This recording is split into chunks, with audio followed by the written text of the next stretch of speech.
Hema committee report പുറത്തു വന്നതിൽ ഒരുപാട് സന്തോഷമെന്ന് WCC സ്ഥാപക അംഗം ബീന പോൾ.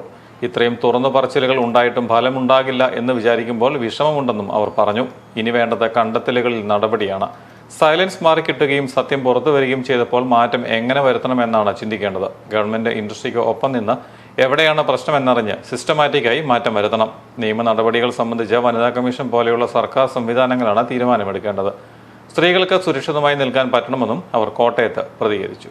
അല്ല, വിജയത്തിന്റെ കാട്ടിൽ ഞങ്ങൾ ഇത് ഒരു വിജയമോ ഇത് ഒരു യുദ്ധമല്ലല്ലോ. അതിനെക്കാട്ടിൽ നമുക്ക് ഒരു സാറ്റിസ്ഫാക്ഷൻ ഉണ്ട്. കാര്യം ഇത്ര ഒന്നാമത്തെ ഗവൺമെന്റ് ഇത്ര ഒരു ഇത് ചെയ്ത് ഒരു കമ്മിറ്റി ഇങ്ങനെ രൂപീകരിച്ച് പിന്നെ ഇത്ര സ്ത്രീകളും പുരുഷന്മാർ ഈ ഇൻഡസ്ട്രിയിൽ നിന്ന് പോയി തുറന്ന് സംസാരിച്ചിട്ട് അതിന് ഒരു ഫലം ഉണ്ടാവില്ല എന്ന് വിചാരിക്കുമ്പോഴേ അത് ഒരു ക്ഷീണമാണ്. അതുകൊണ്ടാണ് നമുക്ക് ഇത് വലിയ ഒരു അത്യാവശ്യമായിരുന്നു.